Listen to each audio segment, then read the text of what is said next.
Marilah kita bersatu di dalam doa. Bapa di sorga, Bapa yang mengasihi kami, di pagi hari ini kami datang mengucap syukur, berterima kasih atas kebaikan dan penyertaan Tuhan di dalam hidup kami.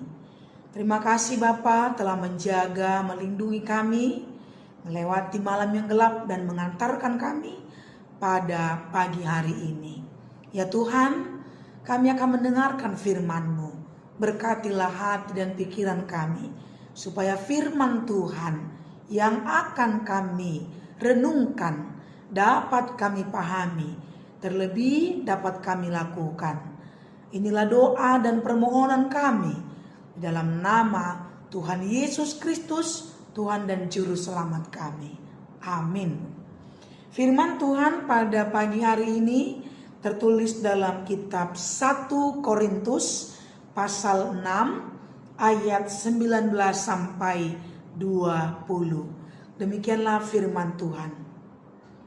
Atau tidak tahukah kamu bahwa tubuhmu adalah bait Roh Kudus yang diam di dalam kamu, Roh Kudus yang kamu peroleh dari Allah, dan bahwa kamu bukan milik kamu sendiri, sebab kamu telah dibeli dan harganya telah lunas dibayar.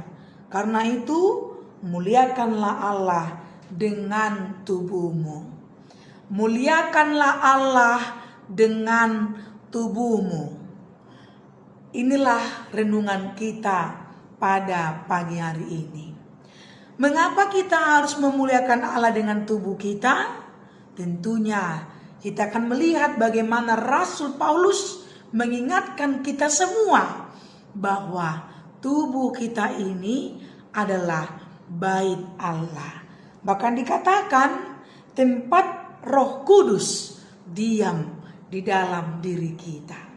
Berbicara tentang bait Allah, tentu ada beberapa hal yang kita ketahui. Di Alkitab kita dijelaskan bahwa bait Allah itu adalah gereja.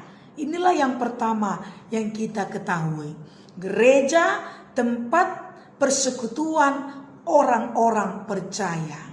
Gereja tempat orang-orang yang percaya memuji Allah, beribadah kepada Allah. Lalu yang kedua kita ketahui bait Allah itu adalah, gereja itu adalah tubuh Yesus itu sendiri.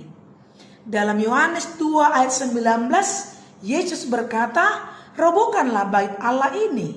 Dalam 3 hari aku akan memperbaikinya. Dalam hal itu kita ketahui bahwa bait Allah itu adalah Yesus sendiri. Dialah kepala gereja dan kita adalah anggota tubuh Yesus. Dia kepala gereja. Dia adalah bait Allah itu sendiri. Dan yang ketiga, dalam renungan kita ini kita diingatkan, kita diajarkan bahwa ternyata bait Allah itu juga, gereja itu juga adalah diri kita, tubuh kita ini. Itu yang dikatakan Rasul Paulus dalam renungan kita. Tidak tahukah kamu bahwa tubuh kita ini adalah bait Allah, dan kepala tubuh ini adalah Yesus itu sendiri. Tubuh kita ini adalah gereja dan kepala gereja itu adalah Yesus sendiri. Yang menjadi pertanyaannya adalah bagaimana mungkin tubuh yang berdosa ini dapat dikatakan sebagai gereja bait Allah yang kudus? Bagaimana mungkin tubuh yang berdosa ini dikatakan sebagai bait Allah? Benar sekali, tidak ada di antara kita yang tidak berdosa. Tapi kita harus mengingat, sebagaimana juga yang dikatakan dalam renungan kita, bahwa tubuh yang berdosa ini telah ditebus, telah dibersihkan, telah dilunasi harganya, dosanya dengan harga yang mahal. Tadi dikatakan di ayat 20, sebab kamu telah dibeli dan harganya telah lunas dibayar. Kita telah dibeli. Yang sebelumnya kita adalah tubuh yang berdosa, yang telah diambil alih oleh iblis, oleh dosa itu, kematian itu.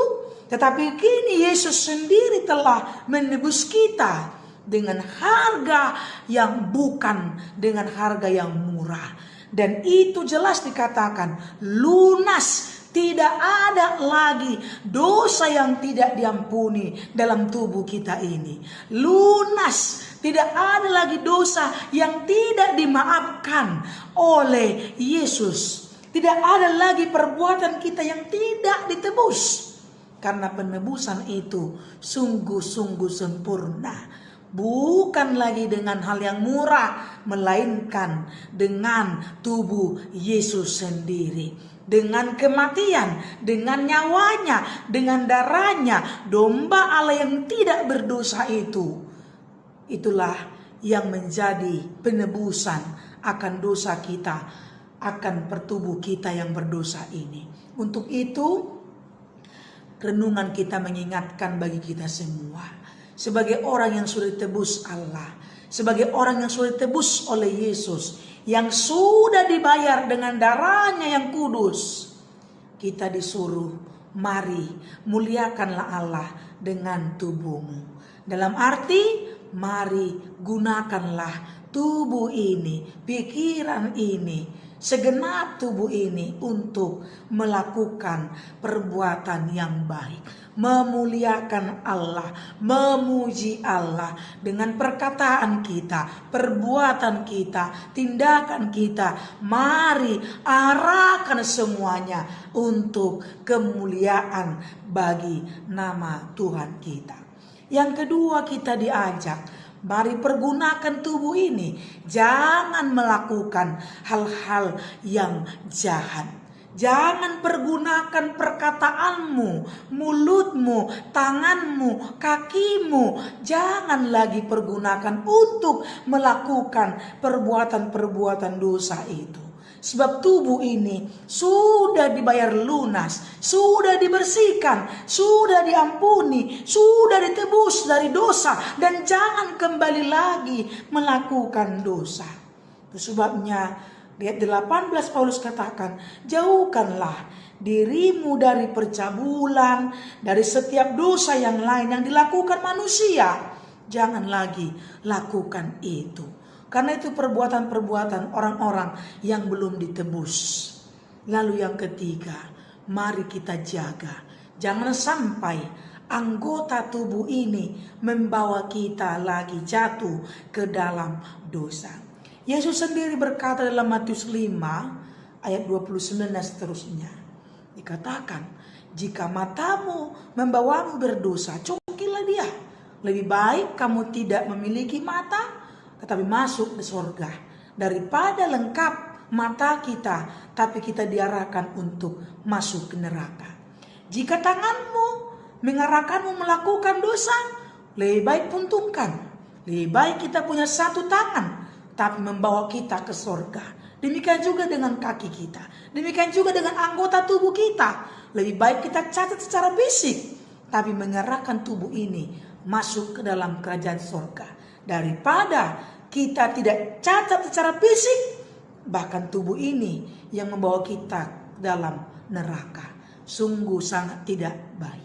Untuk itu saudaraku, marilah kita menjadi anggota tubuh Kristus yang hidup, yang membawa setiap orang, yang membawa diri kita menuju kepada jalan yang benar. Ingatlah yang dikatakan Paulus, bahwa di dalam tubuh kita ini akan tinggal Roh Kudus. Untuk itu mari sucikanlah, bersihkanlah, agar Roh ini, Roh Kudus tinggal di dalam hati kita, menuntun, mengajari kita melakukan yang baik. Amin. Bapa yang di sorga, berkatilah firman Tuhan yang sudah kami dengarkan, supaya berbuah dan menjadi berkat bagi kami. Kami mampu mengingat melakukan firman Tuhan, dalam tubuh kami ini. Biarlah tubuh ini menjadi anggota Kristus yang memuliakan nama Tuhan, bukan mengarahkan diri kami jatuh ke dalam dosa, bukan mengarahkan kami ke neraka, melainkan mengarahkan kami untuk memuliakan Tuhan dan mengarahkan tubuh kami masuk ke dalam kerajaan sorga. Ya Bapa, kami serahkan diri kami kepadamu, berkati dan tuntun kami agar satu hari ini kami hidup di dalam jalan Tuhan. Demikian juga dengan hari-hari kami. Biarlah kami isi dengan tunduk melakukan perintah dan firman Tuhan. Bapa di sorga, kami juga mau berdoa untuk saudara kami yang sakit. Marilah Tuhan, sembuhkanlah mereka dari sakitnya. Berkatilah mereka yang berduka, berikan penghiburan, pengharapan, berikan kekuatan kepada yang lemah. Dan kami juga mau berdoa untuk saudara kami mungkin ada yang berulang tahun pada hari ini. Bapa yang di sorga, tambahkanlah umur yang panjang, kesehatan, dan sukacita dalam hidupnya. Supaya mereka selalu mengingat kebaikan dan penyertaan Tuhanlah yang mengantarkan mereka dan memberikan mereka umur yang panjang.